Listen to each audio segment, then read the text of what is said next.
وصلنا إلى فقرتنا الطبية، والشخير هي مشكلة شائعة يعاني منها الكثيرون، ليس فقط لأنها تقلل من نوعية النوم، لكن بسبب المشاكل الصحية المترتبة عليها كالصداع وقلة التركيز والخمول والنسيان ومتاعب في القلب والرئة.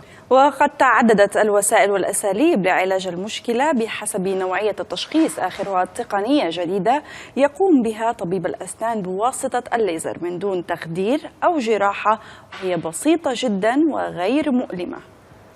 للمزيد عن هذا الموضوع ينضم إلينا في الاستوديو طبيب الأسنان الدكتور أحمد عامر، أخصائي تركيبات وليزر. صباح الخير يا دكتور. أهلا بك. صباح الخير.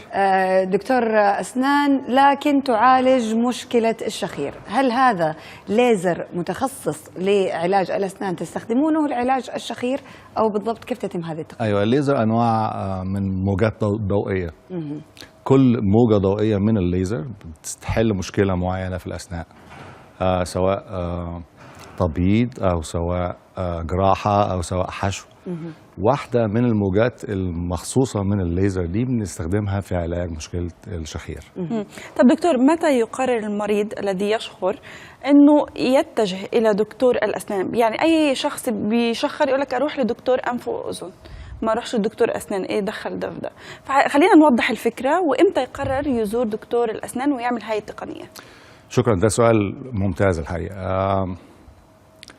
الأسلوب التقليدي في فهم مشكلة الشخير إن المريض على طول بيروح لطبيب الأنف والأذن والحنجرة، وده شيء صحيح لأن أسباب الشخير متعددة.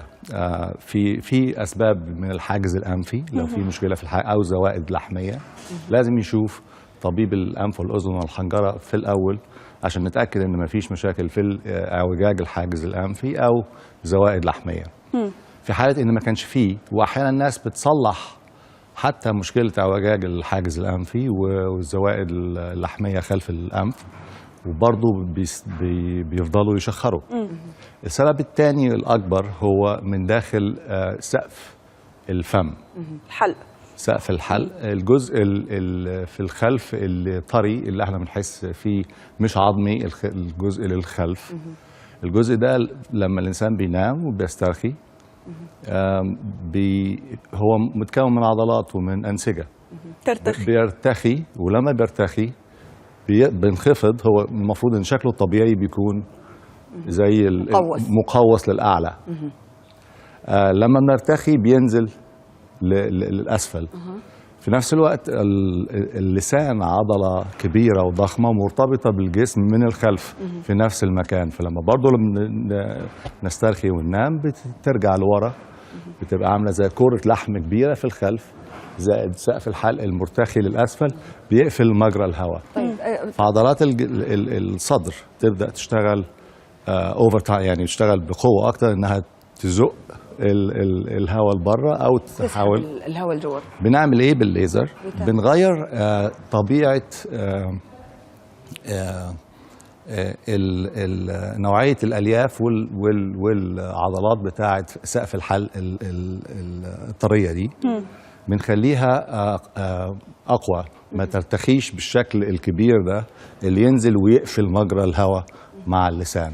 كيف تخليها أقوى بالليزر؟ هل يعني بالليزر بتمرر الليزر على سقف الحلق ولا على اللسان؟ كيف بتعمله؟ كم جلسة تحتاج؟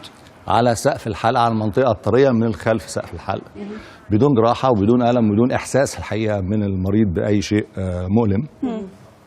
كمان ما بنستخدمش تخدير، بيبقى ببساطة 10 دقايق الجلسة و3 جلسات على مدار 6 أسابيع. طيب بعد ما بناخد ال4 جلسات، بعد كده بنحتاج ان احنا نكررها بعد مدة، ودرجة الألم مفيش ألم نهائيا؟ في زيرو ألم، ما فيهاش أي نوع من أنواع الألم. ولا بيتضايق بعد كده حب يشرب حاجة أو ياكل حاجة؟ ده سؤال ممتاز. دي ميزة عظيمة، إن لما بنعمل الجلسة شخص بنسميها لانش تايم بروسيجر، يعني بيجي في وقت اللي هو فاضي فيه، بنعمل الجلسة يرجع تاني لمكتبه، لسفره، لشغله، لحياته الطبيعية. في عيادة الأسنان ولا تحتاج غرفة عمليات يا دكتور؟ لا، على كرسي الأسنان وبدون تخدير حتى. ما في، هي مش عملية، ما فيهاش لا في ألم ولا في نزيف محتاج يكررها بعد كده؟ في بعض حالات نادرة بيتكرر كل كذا سنة. مش يعني هي الكورس 3 جلسات على مدار 6 أسابيع. أحيانا بعد سنة، بعد 2، بعد 3 بناخد توب اب اللي هو بنكرر الكورس الثاني. بس بدون أي هذه مناسبة لمن لم تكن المشكلة لديهم في التنفس أو في الحاجز الأنفي. نعم. تكون مناسبة لهم. شكرا جزيلا. أهلا بكم. شكرا لك دكتور على وجودك معنا. كان معنا دكتور أحمد عامر، أخصائي تركيبات وليزر طبيب أسنان. شكرا جزيلا لك. أهلا بكم.